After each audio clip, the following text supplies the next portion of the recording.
तो आज हम स्टार्ट करते हैं linear equation in one variable. तो ये हमारे पास जो चैप्टर है ये है हमारा क्लास 8th का chapter second, linear equation in one variable. तो ये हमारा 8th क्लास के लिए नया चैप्टर है, क्योंकि 7th में वेरिएबल वाले क्वेश्चंस हमने नहीं किए थे। तो 8th के लिए सबसे पहले समझते हैं कि लीनियर इक्वेशन वन वेरिएबल मतलब क्या है। तो इसमें हमें क्या होगा, इसमें या तो हमें इक्वेशन ऑलरेडी गिवन होगी और हमें उसे सॉल्व करना होगा, या फिर हमको इक्वेशन फॉर्म करके उसका आंसर निकालना होगा। अब वन वेरिएबल क्या है, वेरिएबल मतलब क्या है। अब हम जितने भी क्वेश्चंस पढ़ेंगे उसमें या तो हमें इक्वेशंस में या तो एक्स देखने को मिलेगा या वाई देखने को मिलेगा, जेड, ए, बी, सी एट्सेट्रा। तो ये सारे वर्ड्स जो हैं, ये जो सारे लेटर्स हैं, ये हमें अब इक्वेशंस में देखने को मिलने वाला है। तो इन्हीं को हम क्या कहते हैं, इन्हीं को हम वेरिएबल्स बोलते हैं। तो ये हमें वन वेरिएबल चैप्टर का नाम है, linear equation in one variable. तो हमें इसमें से कोई भी एक वेरिएबल देखने को मिलने वाला है इस चैप्टर में।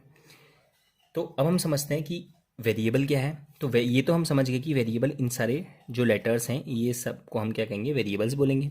अब इनको वेरिएबल्स बोलते क्यों हैं, तो जैसे अगर मेरे पास, मैं एक एग्जांपल लूँ कि 2x, ये मेरे पास एक टर्म दे रखी है 2x। तो अगर मैं यहाँ पे x की वैल्यू 1 रखूँ तो ये मल्टीप्लाई में है आपस में, तो 2 1 जा, आंसर आएगा 2। और अगर मैं x की वैल्यू 2 रखूँ तो मेरे पास आंसर आएगा 2 2 जा 4। और अगर 3 रखूँ तो 2 3 जा 6। तो मैं देख रहा हूँ कि जैसे जैसे मैं x की वैल्यू चेंज कर रहा हूँ वैसे वैसे मेरा आंसर भी चेंज होता जा रहा है।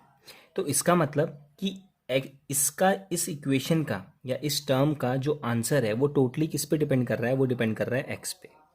क्योंकि अगर x की वैल्यू चेंज हुई तो ये इस पूरे टर्म की जो वैल्यू है वो भी चेंज हो जाएगी। तो इसीलिए जो x होता है, y होता है, z होता है, इन सबको क्या कहा जाता है, वेरिएबल कहा जाता है। क्योंकि इनकी वैल्यू जो होती है वो चेंज होती रहती है, इसीलिए इनका नाम क्या होता है, वेरिएबल बोलते हैं इनको। तो इसीलिए जो हमने इस बार जो इस चैप्टर में हमें लीनियर इक्वेशन वन वेरिएबल पढ़ना है, इसका मतलब कि हमें वन वन वेरिएबल वाले इक्वेशंस दी होंगी, हमें उन्हें सॉल्व करना होगा या फिर हमें इक्वेशन उन्हें बनानी पड़ेंगी। तो अब हम इसमें समझते हैं जो फर्स्ट एक्सरसाइज है 2.1। तो 2.1 का जो सबसे पहला क्वेश्चन है वो ये है कि सॉल्व द फॉलोइंग इक्वेशन। तो मैंने बोला था कि या तो हमें इक्वेशंस दी होंगी या फिर हमको इक्वेशन फॉर्म करनी होंगी। तो यहाँ पे अभी हमें इक्वेशंस गिवन है, तो हम क्या करते हैं, इन इक्वेशंस को आंसर निकालते हैं। समझते हैं, पहला क्वेश्चन जो है वो है x माइनस 2 इक्वल्स टू 7। तो यहाँ पे जो वेरिएबल है वो क्या है, x वेरिएबल है यहाँ पे। तो मुझे क्या करना है, मुझे यहाँ पे x की वैल्यू निकालनी है। अब x की वैल्यू कैसे निकलेगी, मैंने पहली जो वीडियोस बनाई हुई हैं तो उसमें मैंने ये समझाया हुआ है कि जो हमारे सेम वेरिएबल वाले इक्वेशन होती है वो सेम वेरिएबल के साथ ही सॉल्व होती है। तो यहाँ पे जो x है वो सिर्फ एक ही टर्म है जिसमें हमारे पास x प्रेजेंट है, इसमें x नहीं है, इसमें x नहीं है। तो ये x जो है ये किसी और के साथ सॉल्व नहीं होगा, लेकिन नंबर के साथ सॉल्व होता है। तो जो ये -2 है ये मेरा क्या होगा, ये राइट हैंड साइड 7 के साथ आके सॉल्व आउट हो जाएगा। देखते हैं कैसे करें। तो x जो है वो x तो अपनी जगह पे रहेगा। अब ये -2 जो है, मुझे इसको सॉल्व करने के लिए मुझे इसे राइट साइड भेजना पड़ेगा। क्यों, क्योंकि मुझे क्या करना है, यहाँ पे मुझे x की वैल्यू निकालनी है। और x की वैल्यू कैसे आएगी, मुझे वेरिएबल को एक साइड रखना है, बाकी नंबर्स को दूसरी साइड भेज देना है।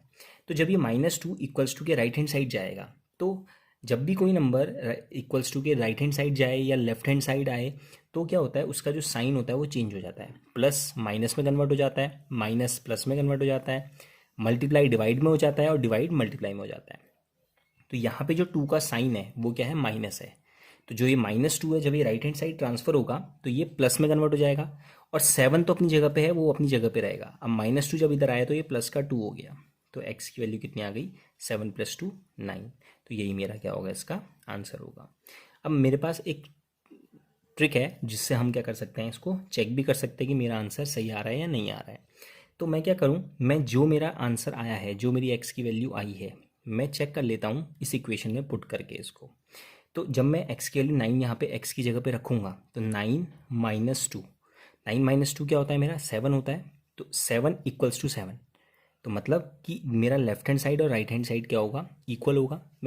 हम इसको थ्योरेटिकल करके देख लेते हैं। तो जब मैं इस एक्स की वैल्यू यहाँ पे रखूँगा तो 9 - 2 इज इक्वल्स टू 7। 9 - 2 क्या होता है, 7 होता है। तो मेरा लेफ्ट हैंड साइड और राइट हैंड साइड दोनों क्या हो गए, सेम आ गए। तो इसका मतलब मेरा जो आंसर है वो क्या है, बिल्कुल सही है। ये जो मेरा वैल्यू है ये इस पूरी इक्वेशन को सेटिस्फाई कर रही है। अब इसका सेकंड क्वेश्चन देखते हैं।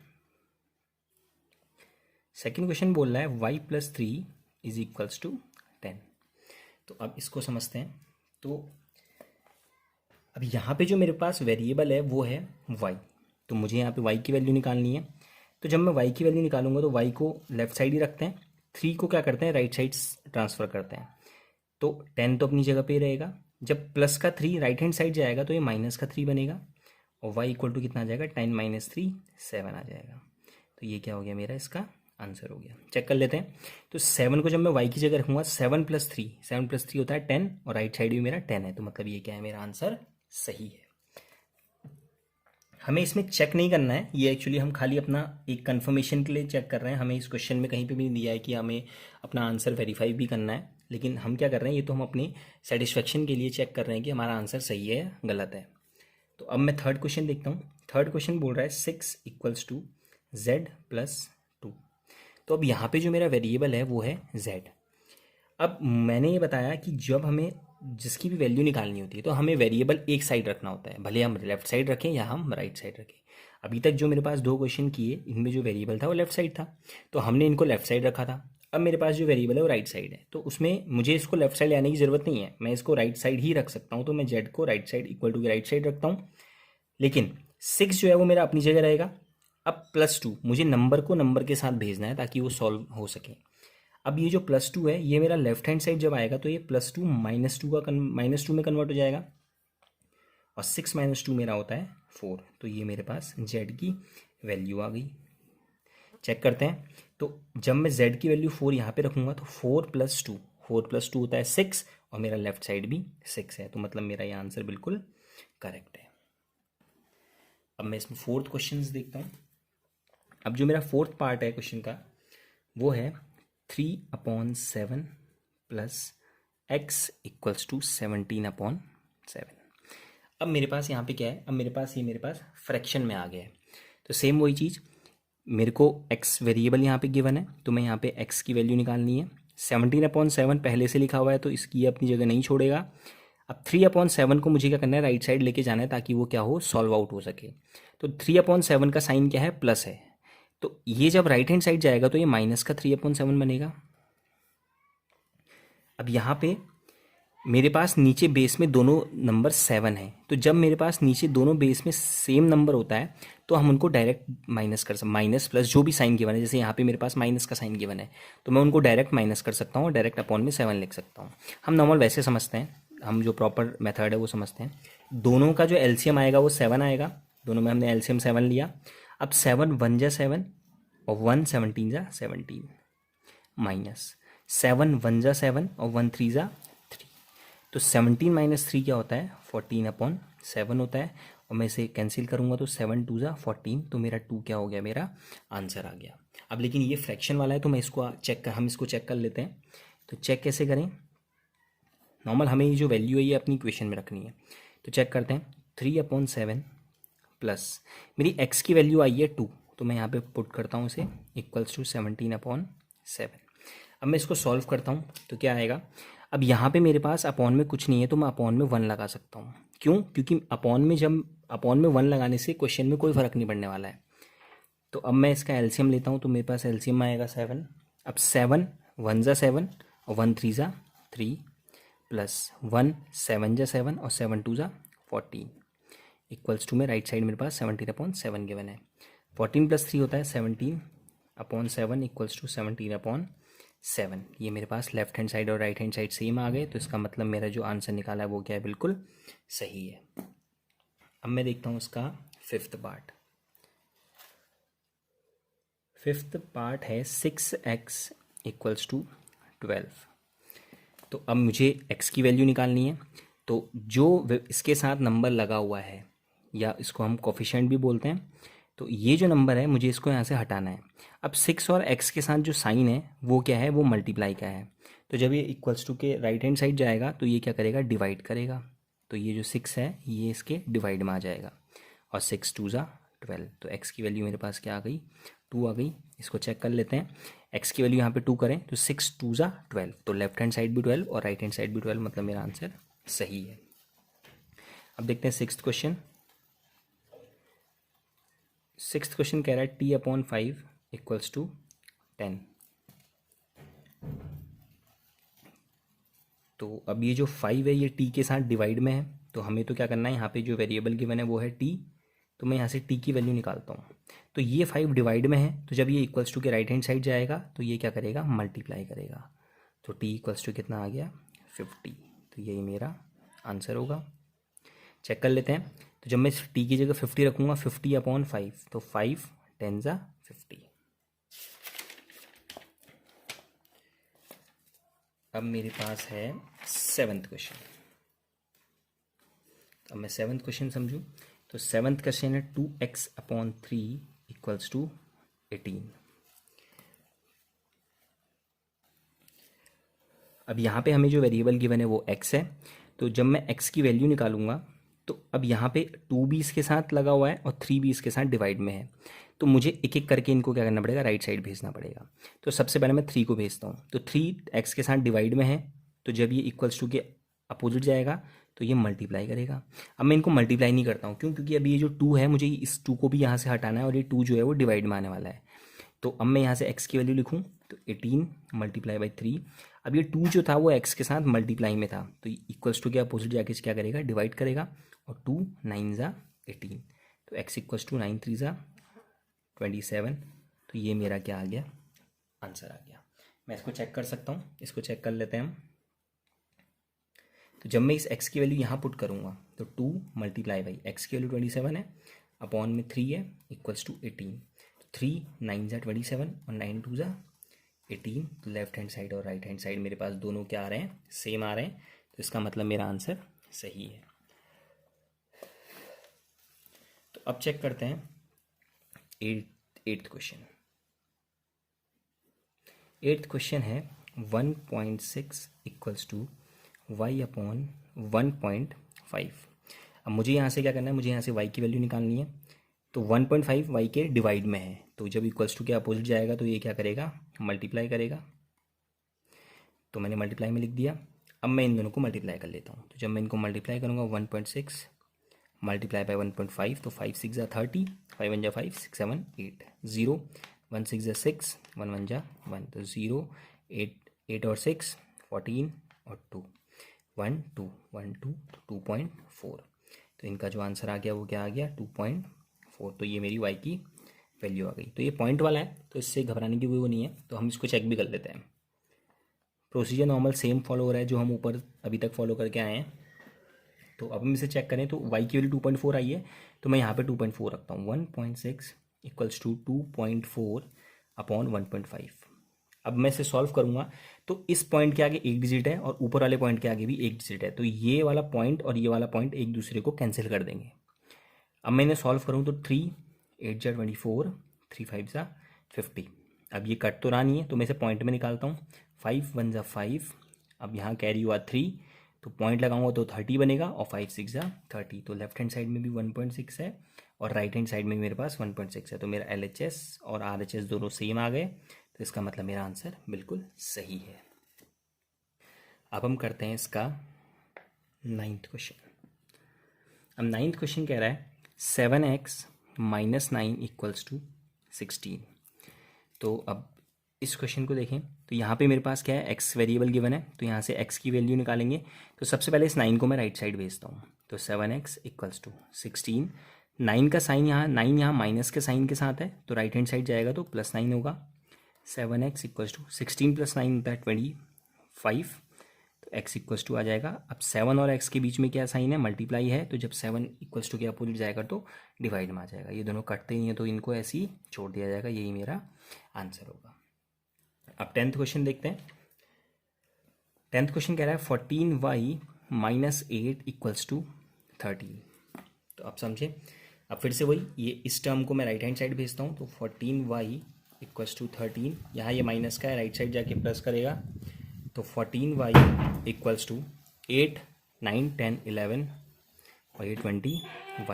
तो y इक्वल्स टू कितना आ गया 21/14। अब ये आपस में कट नहीं रहे तो मैं इनको क्या करूँगा यहीं पे छोड़ दूँगा, यही मेरा आंसर होगा। इसको चेक कर लेते हैं। इसको अगर हम चेक करें तो y की वैल्यू मैं यहाँ पुट करता हूँ तो 14 multiply by 21/14 minus 8 equals to 13। तो ये 14 डिवाइड में है, ये मल्टीप्लाई में है, तो ये कैंसिल आउट हो जाएंगे। 21 माइनस 8 मेरे पास रिमेनिंग रहेगा।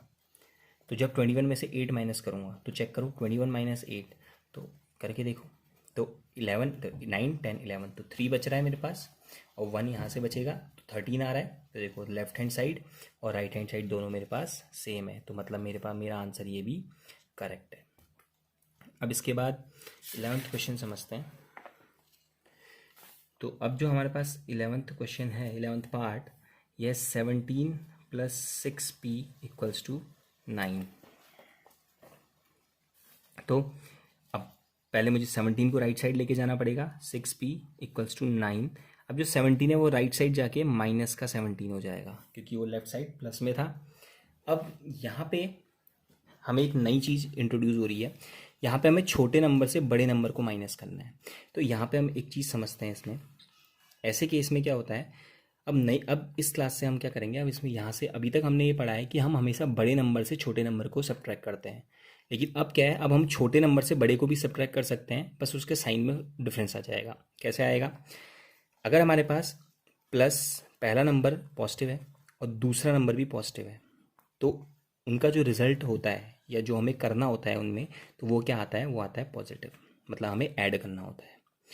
और अगर हमारे पास पहला नंबर नेगेटिव दूसरा नंबर भी नेगेटिव है तो हमें क्या करना होता है, उसमें भी एडिशन करना होता है हमें। और अगर मेरे पास पहला नंबर पॉजिटिव दूसरा नंबर नेगेटिव है तो मुझे सब्ट्रैक्ट करना होता है दोनों को। और अगर पहला नंबर नेगेटिव और दूसरा पॉजिटिव हो तो उसमें भी हमें क्या करना होता है, सब्सट्रैक्शन करना होता है। तो याद कैसे रखेंगे, अगर दोनों नंबर सेम हो, सेम साइन के साथ हो, भले वो दोनों प्लस हो या दोनों माइनस हो, तो उनमें हमेशा एडिशन होता है। और अगर दोनों नंबर अपोजिट साइन के हों, नीचे वाले केस में भी पहला पॉजिटिव हो दूसरा नेगेटिव, पहला नेगेटिव दूसरा पॉजिटिव, तो जब अपोजिट साइन के होते हैं दोनों नंबर तो उनमें हम क्या करते हैं, सब्सट्रैक्शन करते हैं। और सब्सट्रैक्शन ये तो हम क्या करेंगे उसके बाद, और उसके बाद जो सॉल्यूशन में जो साइन आता है वो आता है हमारा बड़े वाले नंबर का, दोनों में से जो भी नंबर बड़ा होगा उसका जो भी साइन होगा वो हमारा आंसर में आता है। तो यहाँ समझते हैं 6p। अब 9 में से 17, 9 का साइन क्या है, पॉजिटिव है, 17 का नेगेटिव है, तो पॉजिटिव और नेगेटिव, पॉजिटिव नेगेटिव क्या होता है, सब्सट्रैक्शन करना होता है। तो 9 में से 17 माइनस, सीधे हम 17 से 9 माइनस कर देते हैं। तो जब 17 में से 9 माइनस करेंगे तो कितना आएगा, 10, 11, 12, 13, 14, 15, 16, 17। तो मेरे पास कितना कैरी हो रहा है, 8 कैरी हो रहा है। तो मैं क्या करूँगा, यहाँ पे 8 आएगा। अब लेकिन मैंने बताया साइन किसका आता है, बड़े वाले नंबर का, तो बड़ा वाला नंबर 9 और 17 में से बड़ा नंबर कौन है, 17 है, तो साइन आएगा माइनस का। अब p इक्वल्स टू क्या हो गया, -8 अपॉन ये 6 यहाँ मल्टीप्लाई में है तो यहाँ के डिवाइड करेगा, 2 4 ज़ा 8 और 2 3 ज़ा 6, तो p की वैल्यू कितनी आ गई, -4/3। अब इसको हम चेक करते हैं यहाँ पे, तो जब हम चेक करेंगे तो इस p की वैल्यू यहाँ पुट करते हैं तो 17 + 6 × -4/3 इक्वल्स टू 9। 17, अब ये 6 और ये माइनस में है तो ये माइनस प्लस माइनस माइनस होता है, 6 4 ज़ा 24/3 इक्वल्स टू 9। अब जब मैं इसमें एलसीएम लूँगा तो ये 3 8 ज़ा 24 डायरेक्ट कट जा रहा है, तो मुझे एलसीएम लेने की ज़रूरत नहीं है। 3 8 ज़ा 24 कट गया। अब 17 में से जब मैं 8 माइनस करूँगा तो मेरे पास क्या रिमेनिंग आएगा, 9। तो मेरा लेफ्ट हैंड साइड और राइट हैंड साइड दोनों सेम है, तो इसका मतलब मेरा आंसर बिल्कुल सही है। अब मेरे पास जो इसका लास्ट 12th क्वेश्चन है उसको समझते हैं। तो यह है x/3 + 1 इक्वल्स टू 7/15। तो अब इसमें हमें क्या है, इसमें हमें x वेरिएबल दिया हुआ है, तो हम क्या करते हैं, हम इसमें x की वैल्यू निकालनी है। तो x/3 को एक साइड रखते हैं, 7/15 अपनी जगह पे रहेगा, और 1 जो है वो प्लस का है तो राइट साइड जाके -1 हो जाएगा। अब यहाँ से हम इसे सॉल्व करें तो अपॉन में 1 एलसीएम आएगा 15, तो ये होगा 15 1 ज़ा 1 7 ज़ा 7 माइनस 1 15 जा 15 1 जा 15। तो अब यहाँ पे हमें पास फिर से एक क्वेश्चन मिल गया जिसमें हमने 7 में से 15 माइनस करना है, मतलब छोटे नंबर से बड़ा नंबर माइनस करना है। तो मैंने बताया था आपको ट्रिक फॉर्मूला कि प्लस, अगर पहला वाला नंबर प्लस हो और दूसरा वाला नंबर का साइन माइनस हो, तो मतलब जब अपोजिट साइन होते हैं तो हमें क्या करना होता है, सब्सट्रैक्शन करना होता है। तो सीधे सीधे डायरेक्ट क्या करें, 15 में से 7 माइनस कर दें। तो 15 में से जब हम 7 माइनस करेंगे तो क्या आएगा, 8 9 10 11 12 13 14 15। तो मतलब मेरे पास कितना बच रहा है, 8 बच रहा है। लेकिन इसके बाद जो नंबर बड़ा होता है साइन उसका आता है, तो बड़ा नंबर कौन है, 15 है, और 15 का साइन क्या है, माइनस, तो ये माइनस का 8 आएगा, ना कि 8 का। अपॉन में 15 बच जाएगा। अब ये 3 और ये इजीली कट सकते हैं, 3 5 जा 15 होता है, 3 1 जा 3। तो ये यहाँ से मेरे पास x की वैल्यू क्या आ गई, -8/5। ये मेरे पास क्या आ गई, x की वैल्यू आ गई। अब मैं क्या करता हूँ, अब मैं इसको चेक कर लेता हूँ कि मेरे पास ये चीज़ सही है या गलत है। तो जब मैं चेक करूँगा तो क्या होगा, x/3 + 1 = 7/15। अब मैं x की वैल्यू जब -8/5 रखूँगा और अपॉन में 3 + 1 = 7/15। तो यहाँ पे होता क्या है, ये थोड़ा सा कॉम्प्लेक्स हो रहा है लेकिन समझेंगे ऐसे इजी उसमें। तो ये इसमें न्यूमरेटर और डिनोमिनेटर दोनों हैं, लेकिन नीचे वाले में सिर्फ न्यूमरेटर है। तो इसमें मैं अपॉन में 1 लगा लेता हूँ, और अपॉन में 1 लगा के क्या होगा, ये भी न्यूमरेटर और डिनोमिनेटर वाली टर्म बन जाएगी। अब जो ये 1 है, ये सबसे नीचे वाला जो नंबर होता है वो सबसे ऊपर वाले से मल्टीप्लाई हो जाता है, और जो इसके ऊपर वाला होता है ये हमारा इसके नीचे मल्टीप्लाई हो जाता है। तो अब करें, -8 जब 1 से मल्टीप्लाई होगा तो -8 आएगा अपॉन, और 5 जब 3 से मल्टीप्लाई होगा तो 15 आएगा, साथ में +1 = 7/15। अब मैं चेक करूं तो इसके नीचे कुछ नहीं है, तो मैं अपॉन में 1 लगा लेता हूँ। एलसीएम में मेरे पास 15 आ जाएगा, 15 1 जा 15, 1 × -8 प्लस 1 15 जा 15 1 जा 15 = 7/15। अब -8 + 50, अब फिर से वही, मैं छोटे नंबर से बड़े को सॉल्व कर रहा हूँ। तो माइनस प्लस माइनस होता है, तो हम दोनों नंबरों को क्या करेंगे, सब्ट्रैक्ट कर देंगे। 15 में से जब 8 माइनस करते हैं तो 7 आता है, और नंबर मैंने बताया था साइन किसका आता है, हमेशा बड़े वाले नंबर का। बड़ा वाला नंबर क्या है, 8 15, 15 बड़ा वाला नंबर है जिसका साइन प्लस है, तो इसका साइन क्या आएगा, +/15। तो ये मेरे पास क्या आ गया, राइट हैंड साइड और लेफ्ट हैंड साइड दोनों इक्वल आ गए। तो इसका मतलब जो मेरा आंसर है ये बिल्कुल सही है।